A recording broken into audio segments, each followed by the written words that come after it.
Algunos sueños parecen muy grandes e inalcanzables, pero son los que te impulsan a creer, a crear y a transformar. Tu imaginación y la exploración de nuevos horizontes te permitirán escribir una nueva historia y cambiar la realidad. Alcanzar tus sueños te motiva, pero aportar a una mejor sociedad te hace grande. Tu talento es el inicio de un gran futuro. Crea en ti y todo será posible. UPB.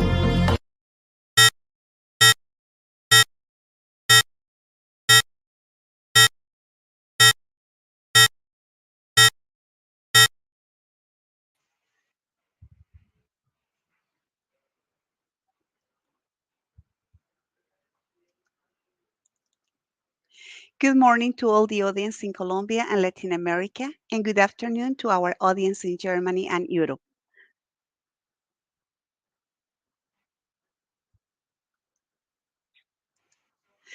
My name is Marta Caballero. I am an English professor at the UPB Language Center, and today I will be guiding Irene as moderator.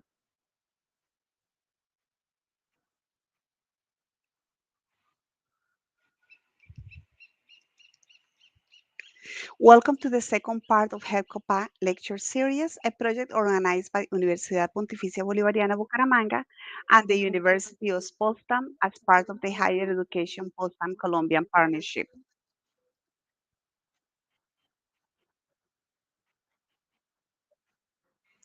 The HEPCoPa project is a bilateral initiative developed jointly by Colombia and Germany, in which the University of Potsdam, Universidad de Caldas, Pontificia Universidad Javeriana Cali, Columbia Universities Association, CUN, and the Universidad Pontificia Bolivariana Bucaramanga have worked together since 2019 to build up capacities in the areas of quality, digitalization, and management in higher education.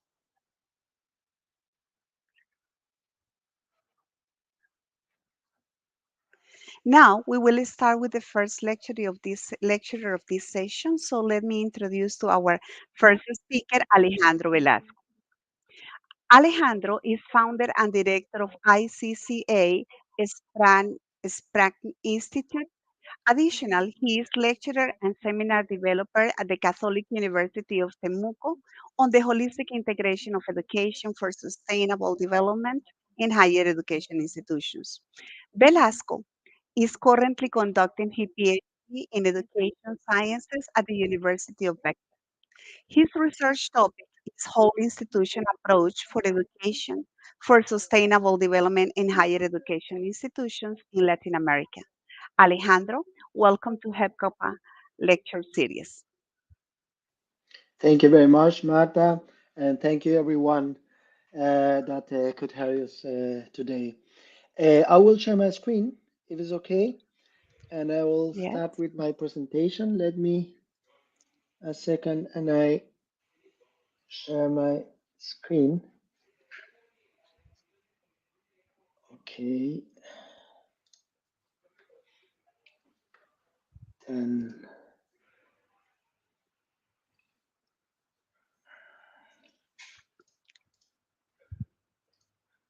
okay,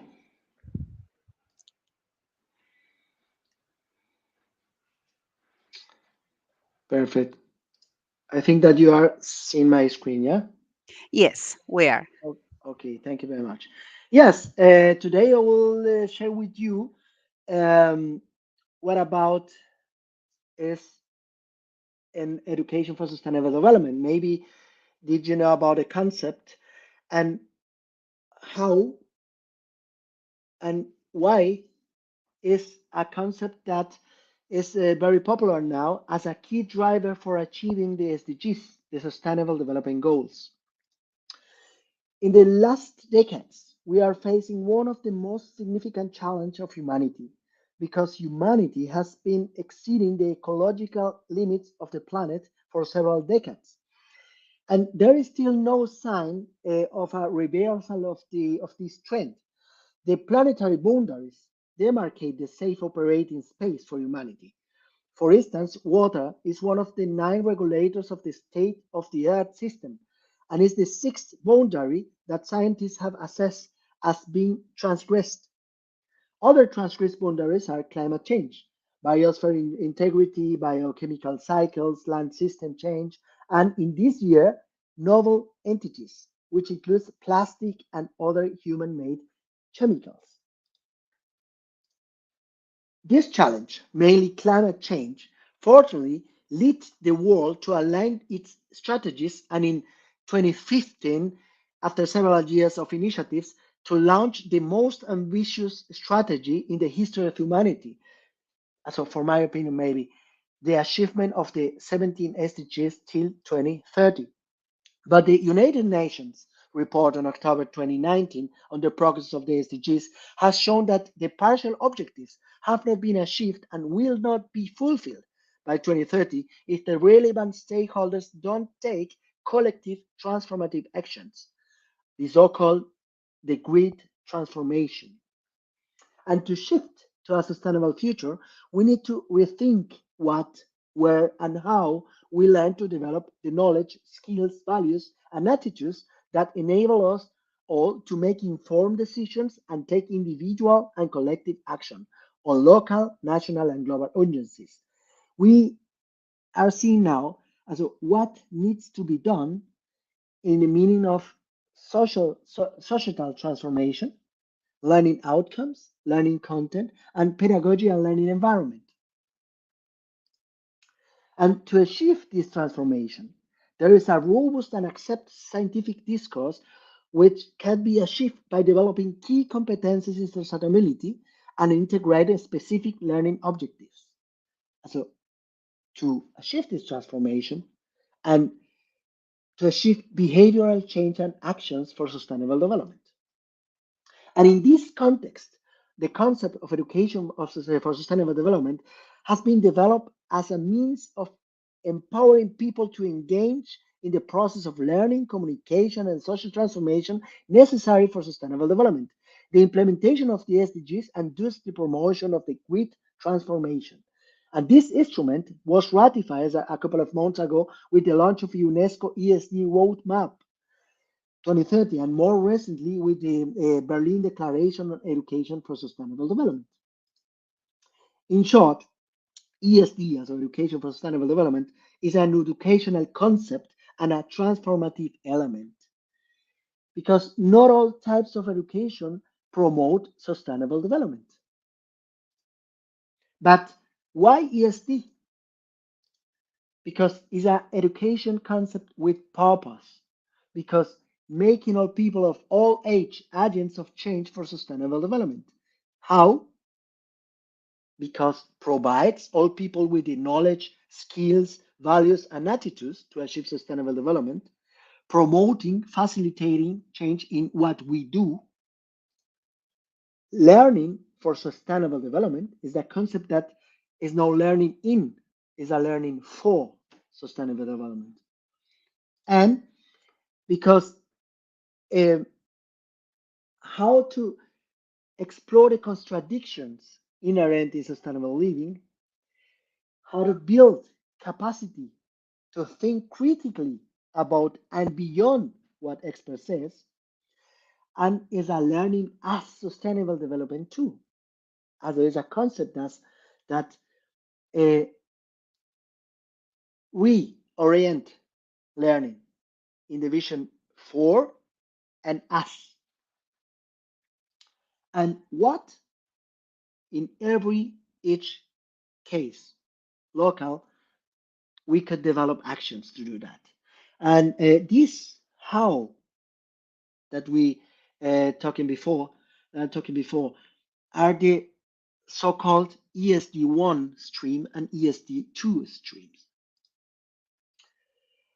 But which competencies we need to foster and to develop in the people? And first, we should take a look at the terms and definitions of the competence to concentrate on what is key competence for sustainability. I don't like to, I don't want to make focus on definitions, but just one of them. Key competence in sustainability is a distinctive and multifunctional competence, which is composed of several sustainable competencies that functionally relate to each other. and facilitates achieving successful performance in a positive outcome that progress sustainability while working on specific sustainability change challenges and opportunities in a range of contexts. That is very important. It's independent of the context. So these competences works um, in every context. And these competences are, for instance, the system thinking competency, the anticipatory competency, also the competency to build future scenarios. The normative competence is the ability to understand and reflect on the norms and values, very important, the values that underline one's actions, and to negotiate sustainability values, principles, goals, and targets. The strategy competence, another one. The collaboration competency. The critical thinking competency, very important. We're talking about this critical view before. The self awareness competency and the integrate problem solving competence is the overarching ability to apply different problem solving frameworks and include the, the other competencies that I mentioned before.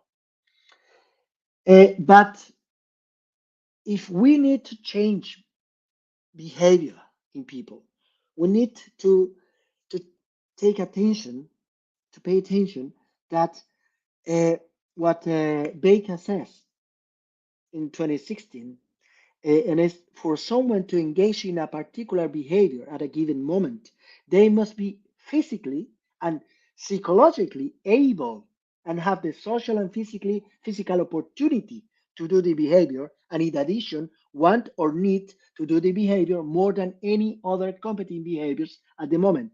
And so these characteristics are very important. Physically and psychologically able and have the social and physical opportunity. But addition, want or need, and that is crucial when we are trying to foster behavior changes. But which specific learning objectives are talking about? And there are three um, learning objectives. And these objectives are the cognitive domain, also knowledge, the social emotional domain, that includes social skills, and that enable learners to collaborate, negotiate, and communicate to promote the SDGs, and the behavioral domain that describes the action competences.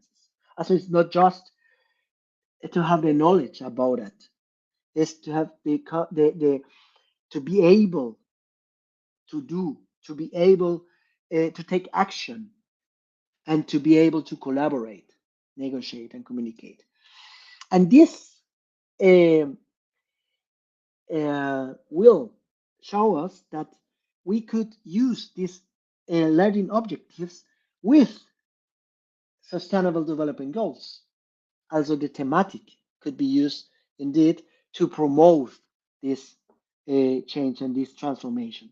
And we had a very nice framework from Katia Brundius, a very broad framework and a very accept framework in the scientific world, and it's that integrate the the several competences and in a framework to uh, to serve as a tool to include and to evaluate and to build strategies to integrate competences and that we mentioned before. Yeah, but how to put this theory into practice? And UNESCO has been the lead, also UNESCO is the leading United Nations agency on education for sustainable development, uh, and they launched the ESD for 2030 that's set up actions on 5 priority action areas. And these 5 priority action areas are, for instance, the area one, policy. As a policy means that ESD must be integrating global, regional, and national and local policies related to education and sustainable development. The priority action two on education and training settings. Pay attention that is required to promote the whole institution approach as a holistic view to ensure we learn what we live and that live what we learn in the environmental pedagogical space. In the priority action 3, very important, is on building capacities of educators. The focus on empowering the educators with the knowledge, skills, values, and attitudes need for the transition to sustainability. The priority action 4 is on the youth, and the youth must recognize a, as key actors in addressing sustainability challenge. And the priority action 5 or local level actions emphasize the importance of actions in the communities as they are were meaningful transformative actors to in the society. And I would like to pay focus in two priority action areas: the transforming learning environments, also the role of the higher education institutions here, for instance, but two, uh, also when they integrate in a holistic manner, also call it whole institution approach, the education for sustainable development, the concept that we are talking about. But this is not just integrate with competences and with learning objectives, because we need to align before the various and complex understandings of sustainable development.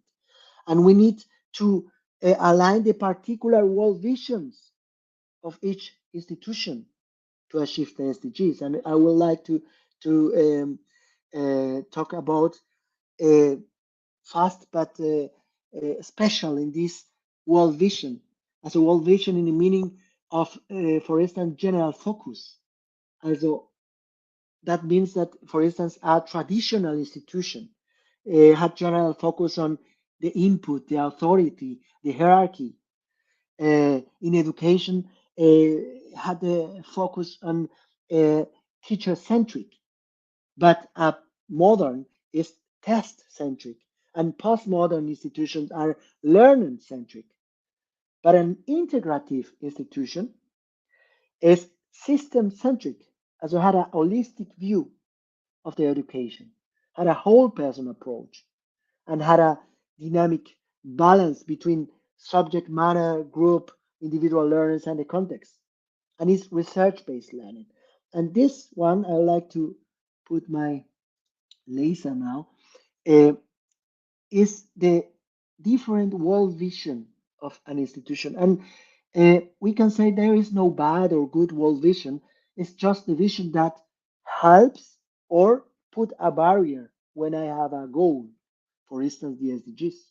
And in the meaning of governance, for instance, if the institution is focused on teaching, on basic research and technological transfer, building palace of knowledge, impressive buildings, or if it's a space for reflection and inspiration. And you see the different world vision between the institutions. And this is the same in research and education too. And but before or at the same moment, we need to create the capacity for the educators. What we're talking about before, because the educators uh, are the key actors in facilitating learners transition to sustainable ways of life in an age where information is available everywhere and the role is undergoing great change. No? Educators in all educational settings can help learners to understand the complex choices that sustainable development requires and motivate them to transform themselves and society, and so to create a systemic transformation. There are a couple of references now, but I would like to share with you before the concept of education for sustainable development, uh, why and how it's called the key driver for to achieve the SDGs. And I am happy if you have a question and we can start a short discussion. Thank you very much.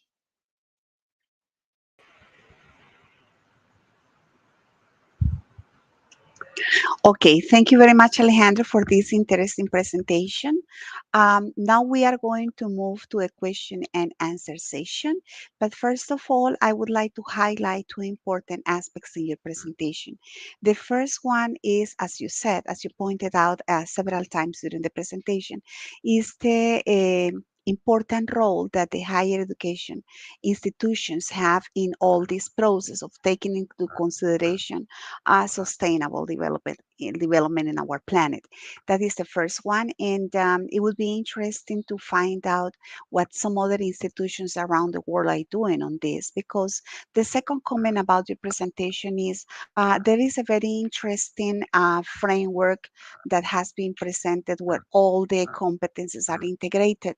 And it called my attention the way you presented them, because the very first one in the list has to do with policies. That policies don't depend on academic institutions. Policies depend on nations, on the associations of nations, on the government, especially from each one of those nations, and then on agreements and on pacts made by those nations. So the question is here, how to make it possible to begin organizing everything from the policy, because there is not much the academic institutions can do if there is not a policy from the government of each one of the institutions. So those are the most important things. Now, we would like to see if there are some questions here. I don't see, let me see. There are some people who join us from New Delhi. And thank you very much for joining us today.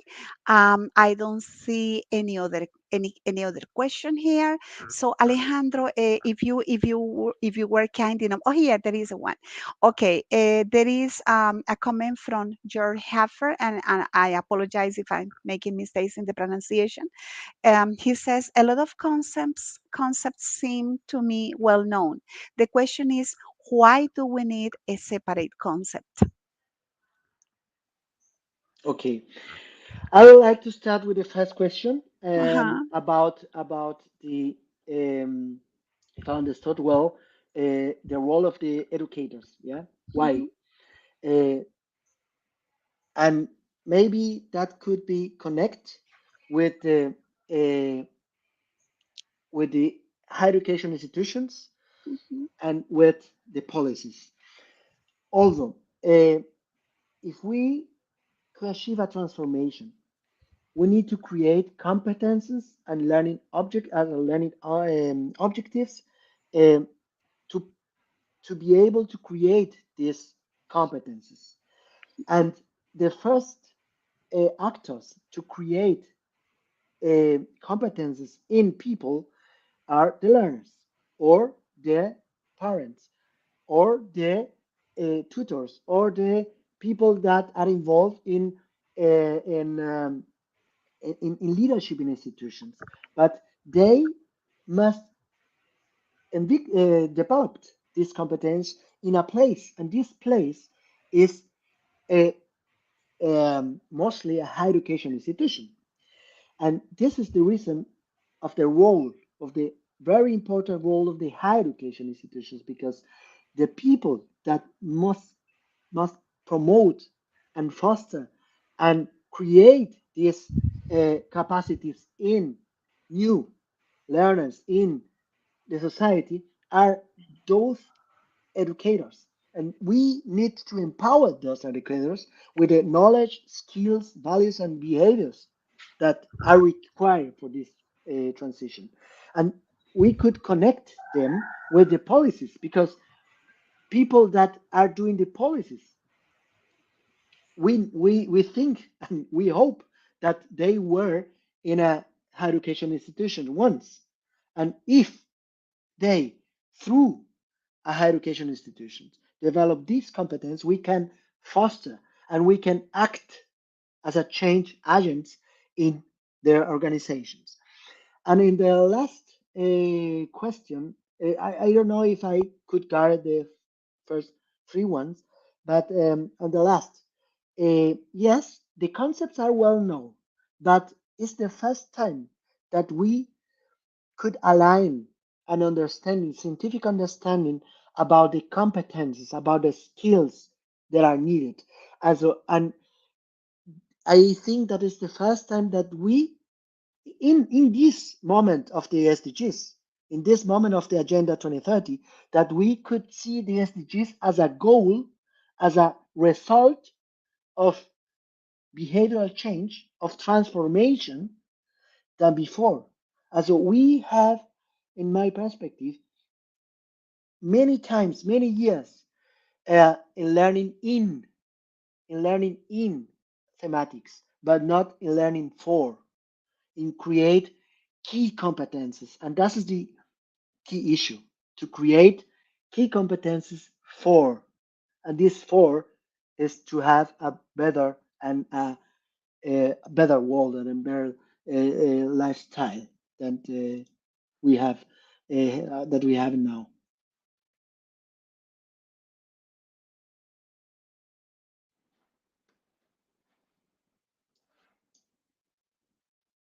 How shall we change the HEI in the way suggested by you if universities take into consideration that worldwide universities are autonomous institutions? Excuse Interesting me, question. Yes. excuse me, Marta. I didn't Sure. have because I was Okay. out. Sure. Okay, that's all right. The universities, this is a question asked by Hans. He says the universities worldwide are proud of their independency. How shall we change the HEI in the way suggested by you, taking into consideration that universities are autonomous institutions? For sure, for sure, we need to keep the the the autonomy of the institutions. That is not a point, but we need to align the strategies because it, just if we change systematic, so if we change the systems, we could achieve the goals. If we continues to foster individual goals, if we continue to act as individuals, if we continue to act as a yes, I have autonomy, but I don't cooperate with my peers, maybe we can't achieve the goals. Just with cooperation, with the alignment of the strategies, we could change the systems. Okay, thank you very much, Alejandro. While listening to you, I thought of that basic concept. It's important to raise awareness of the concept of community. We are a community. When we feel like a community, when we consider ourselves part of of a community, so then maybe we will feel the problem and the situations going on around us in our community as our problems as well. And then maybe there will be the beginning of the story. Okay, thank you very much, Alejandro, for your participation and the answers to your questions. Now we are going to move to the second lecture of the day. So let me introduce to our second speaker, Professor Giovanni Fonseca. Professor Giovanni Fonseca is currently involved in the European Digital University City, EDUC, as pedagogical engineer at the University of Potsdam. He is an international consultant and trainer in the field of education for sustainable development and digitalization. For more than 20 years, he has been facilitating learning processes and supported learners to experience something education as something more meaningful. Fonseca has worked in public and private educational institutions, both formal as well as non-formal and informal education projects. Professor Giovanni, welcome to the HEPCoPa Lecture Series. Thank you very much, Marta. Welcome everyone. Good morning for Latin American participants. Good afternoon for the European and Asian participants, by the way. First of all, thank you for that introduction. I'm not actually professor, just because in Latin America we use the word professor as the way to say teacher, but Yeah. in Europe, I know that they are very proud of these titles, and for being respectful with them, I'm not professor. I don't have that title. I am a pedagogical engineer, as you said, and today I will start sharing my screen with you. I hope that Sure. works. Thank you. Let me know if you are able to see now my presentation. We can I see it hope now. you are. Yes, thank And you. just for the audience, you can follow this presentation by yourself, or just going with me, or as a learning resource, because I involve or I put a lot of materials there you can check after this talk, this discussion. So just be free to scan this code. If someone in the back end of the streaming can share the link, I think I'm not able to share the link with the audience, but if you are able, I will really appreciate that. And I will start with this question: how can education be future-proof design for our sustainable development in the digital age? Well, let's try to answer that. First of all, what means this future-proof education thing? I will quote here the council, the Global Council, sorry, the Scientific Council, Advisor Council on Global Change, the German one, which their acronym in German is WWGU, and they produced a great report in 2019, which is called "Towards Our Common Digital Future." And I will read this short paragraph. By using the term future-proof education, the DDGU combines the requirements discussed in the field of sustainable development with digital literacy. It aims to make individuals and society fit for the future, and, for example, to enable the continuous shaping of changing circumstances in a meaningful, anticipatory, and target-oriented way. Future-proof education in the digital age requires a new quality of technological understanding, since key relationships between people and their environment are increasingly mediated digitally, the so-called digital cordon. And they use this graphic to make like a very brief and condensed way of looking at what the main competencies from ESD are, and what are the main competencies or challenges from digital education. And they make really a very a brief summary here from the most important or more relevant. Obviously, after the talk from Alejandro, we know that there are a lot more competencies associated with education for sustainable development. But in general, this is a good big picture about what is what we mean with this association. What is future-proof education? At the end, is part of the same anticipatory thinking that already Alejandro mentioned before. Is the way of continue shaping our future, which is totally uncertain. So normally I use this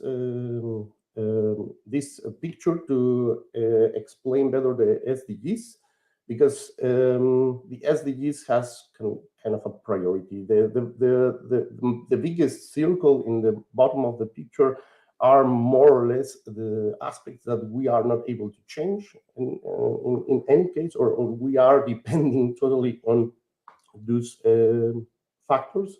Is what we associate with the biosphere.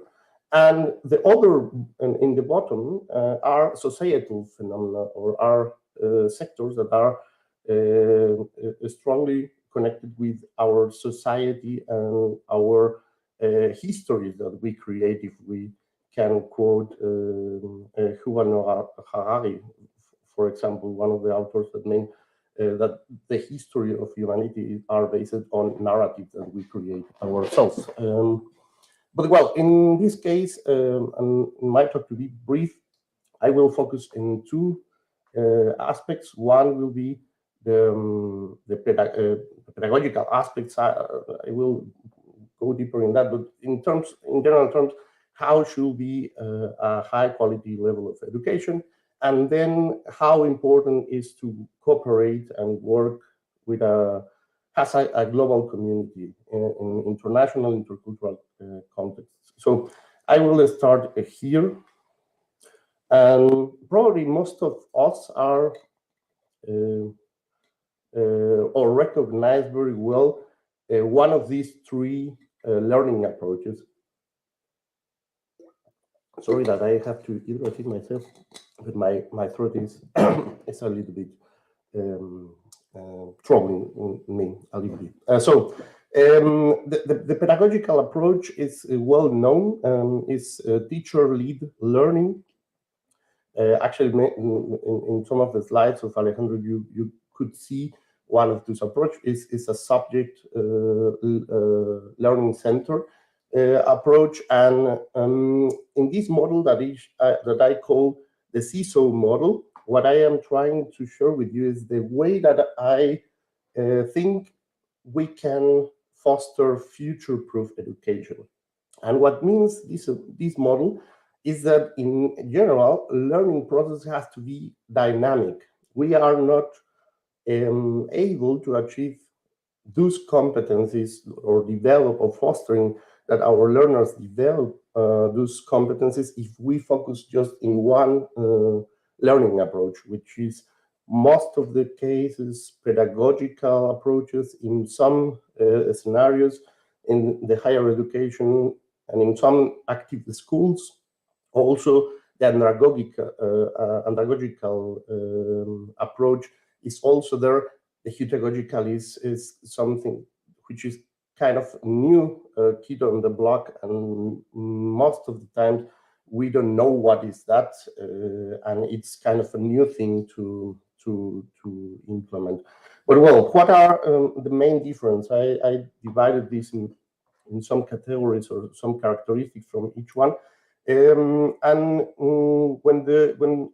we move around this CISO model, we notice that in every single learning approach, there are two main factors: the maturity and autonomy of the learners, which is required to implement this approach, and the teacher controls and structure shaped by the teachers, right? So in a pedagogical approach, the maturity of the learners is not highly required, and the control of the teachers are totally there. This is a subject center focus on the curricula that the teachers develop and the activities that they think are the best to foster learning process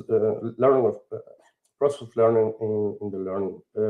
So in this case, we are familiar with these scenarios. Normally, we associate that learning approach to the school, but in some point of maturity, in terms of metacognitive skills from the learners, we can shift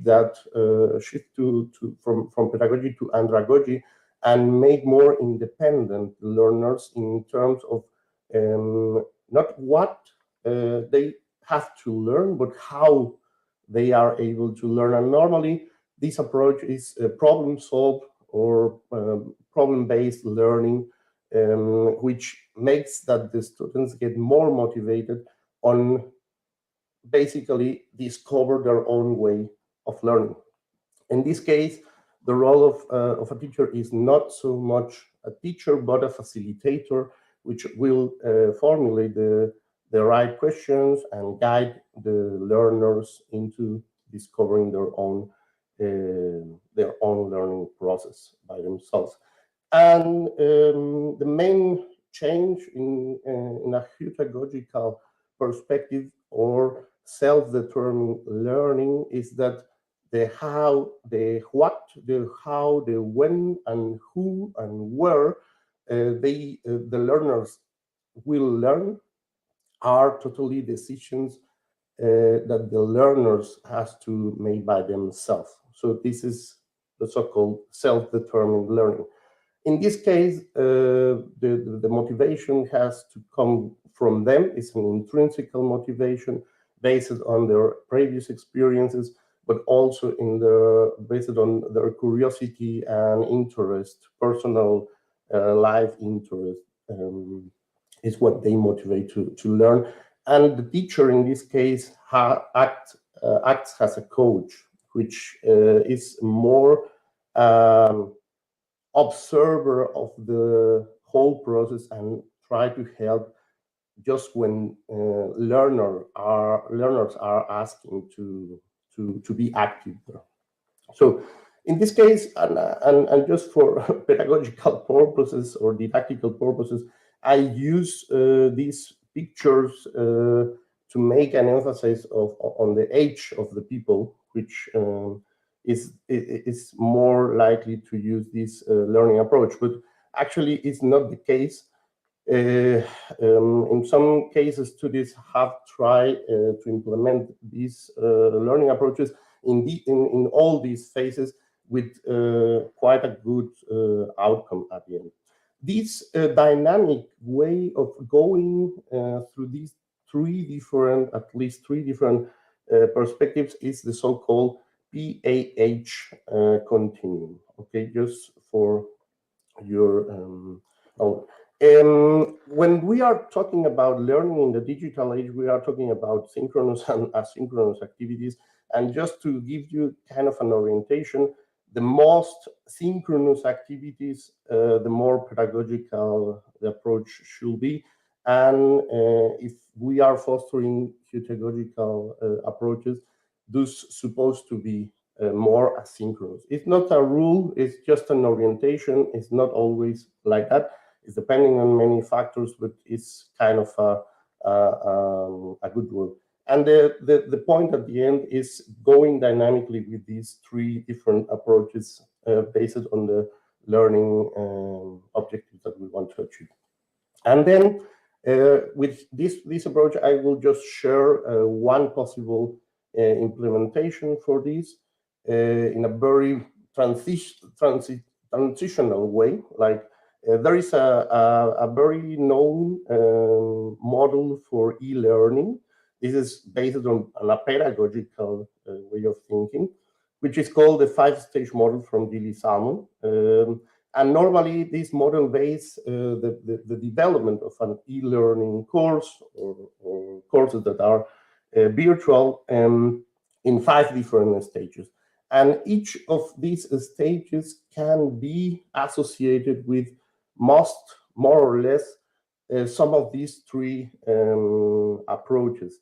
I invite you to check, I'm having here the link to the website, to check that model by yourself and to be familiar with the 5 different stages. And you will see that there is a correlation. Obviously, at the beginning of a course, a pedagogical approach serves to clarify the whole panorama for the learning process, and at the end you can give more liberty to the students to be prosumers of their own learning process. I won't be too much on the model because of the time, but you can check the presentation on your own pace at the end. Now I would like to focus on what is the importance of collaborating in a digital way, and this is regarding the 7th SDG. All those objectives are complex enough to don't be individualistic, to be implemented in an individualistic way of thinking. So here, the point of using digital technology, one of the advantages of the digital technology is that let us collaborate, probably not in the best way possible if we were face to face, but in some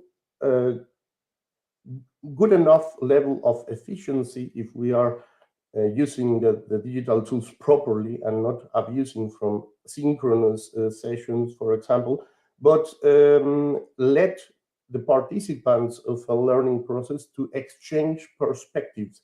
And this is something that is super important in any sustainability context.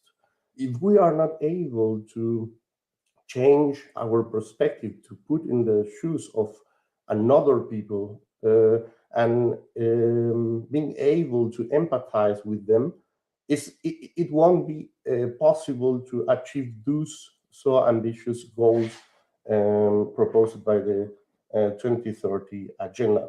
I won't be very. I didn't want to go too deep on this project, but that was a project based in 4 different countries mainly.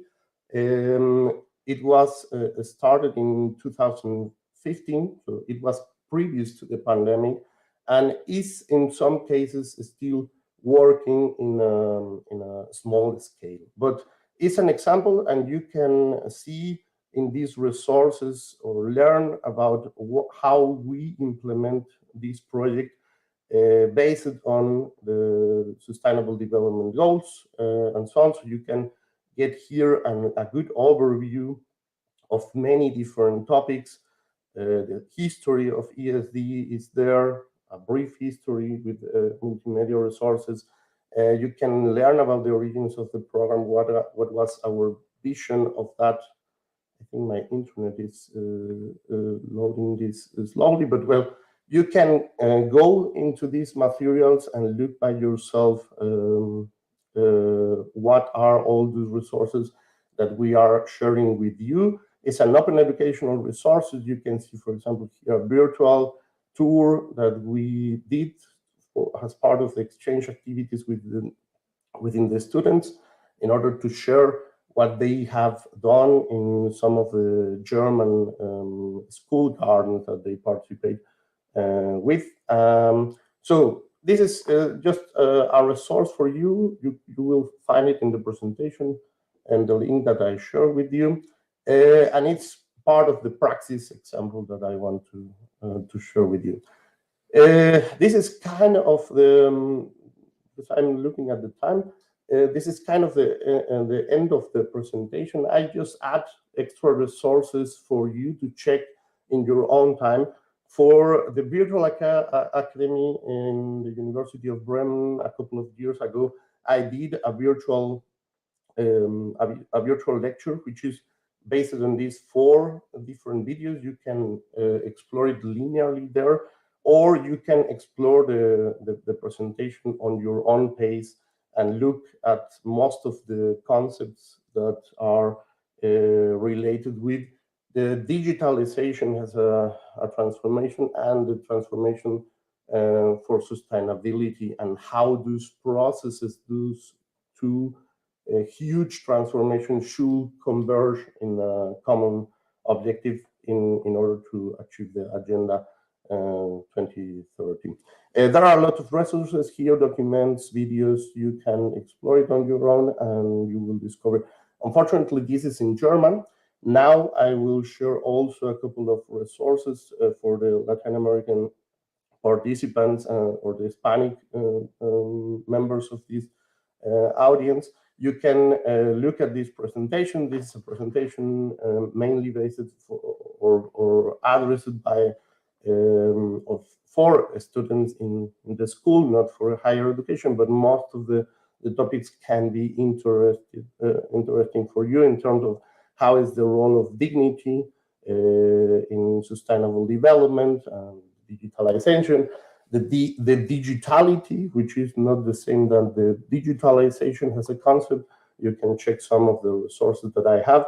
Here is the next presentation that I will share with you also is about the ecological footprint of our digital footprint. Normally, we think that doing everything online, it's more environmental friendly, and In some cases, it's not the case. You can check the video here, interactive video in the presentation, or you can go to the presentation. Again, it's in Spanish, but some of the resources are also in English for you. Here is, for example, what are the conversions between gigabyte of streaming or transferring information in terms of CO2 equivalent tons and so on. So you can check this project, Shift project, and even you can install an extension in your browser to know exactly what are you how is your ecological footprint equivalent on CO2 tons for the things that you are doing in internet. In the presentation also I show some of the statistics in general perspective from the common service that we know in different dates that I was able to find this information. It's not that easy to know exactly what is the impact and the ecological footprint of the whole diverse activities that happen in internet. So, well, you can check the resources that are in the presentation on your own pace. And yeah, now it's time for you to ask some questions, and we can discuss something more if you are interested in. So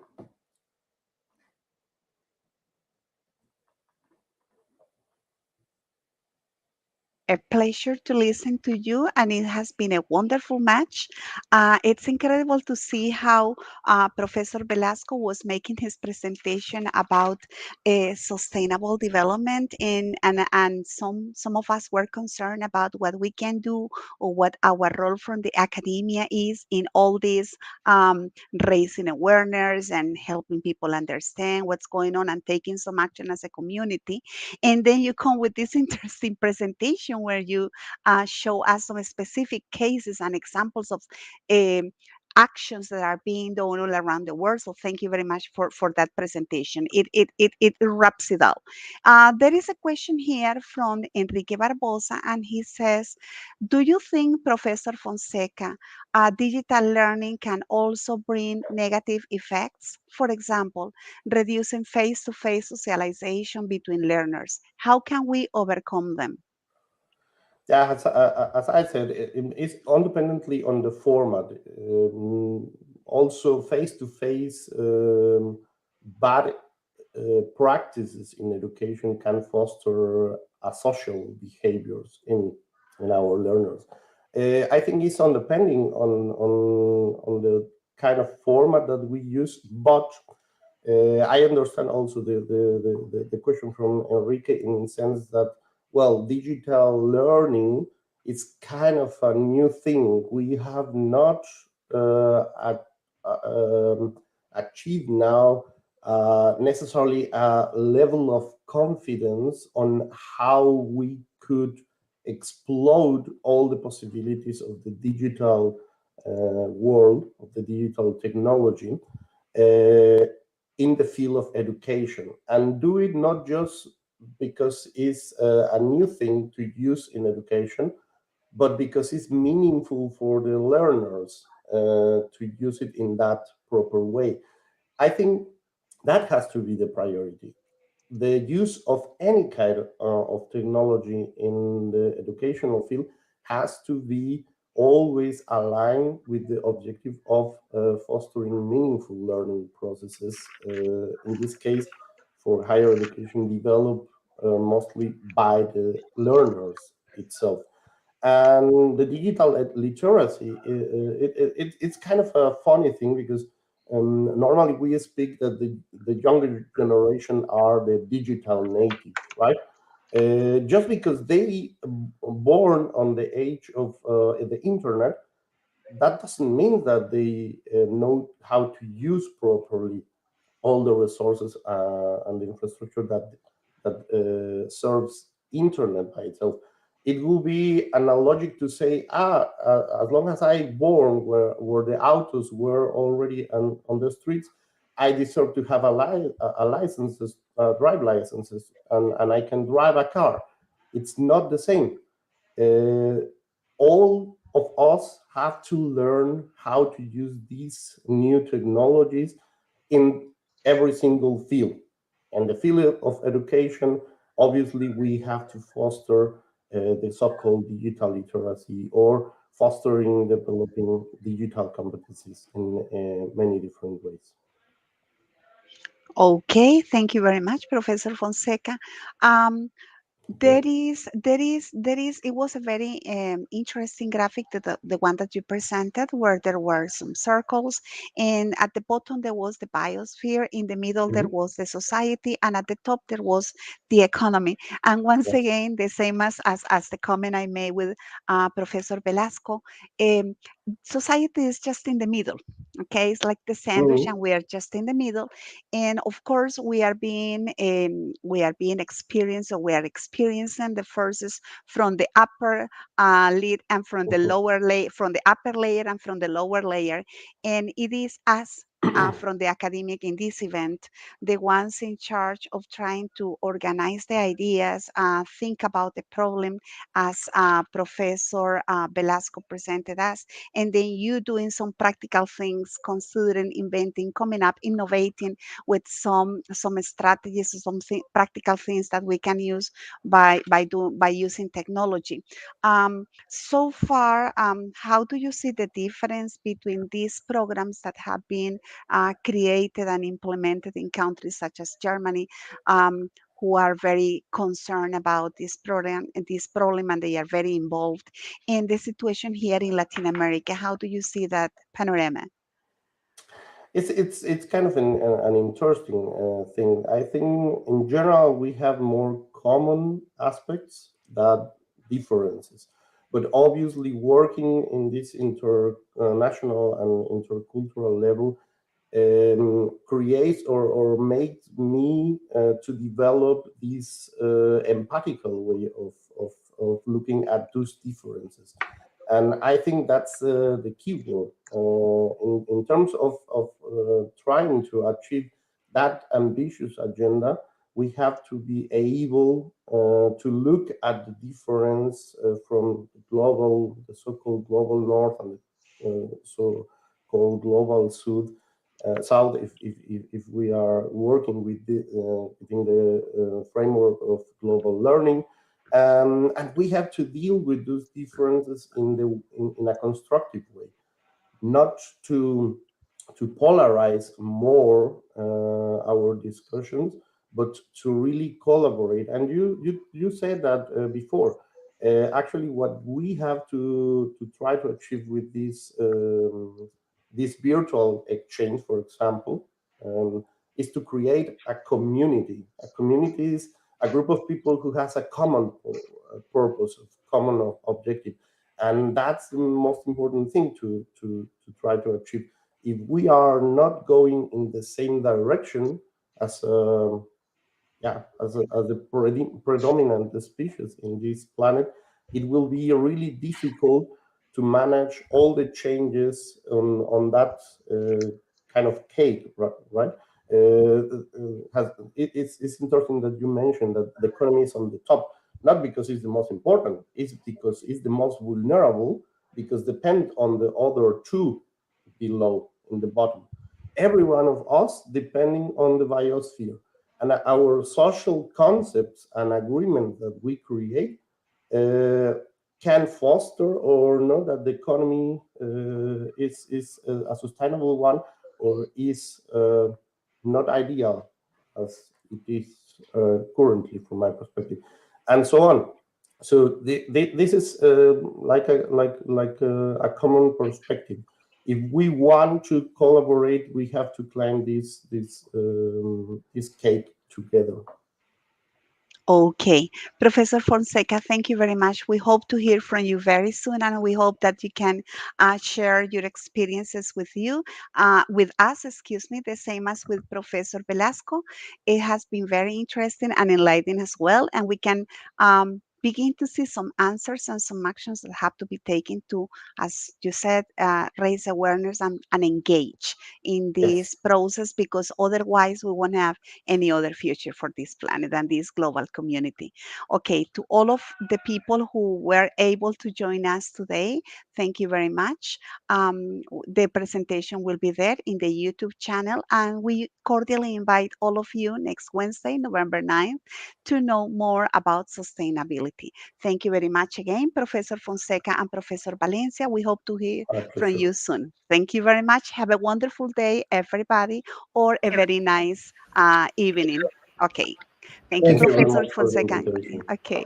Thank you. Thank you very much. Goodbye. Nice to meet you. Thank you, Bye everybody. Goodbye. Bye bye. bye.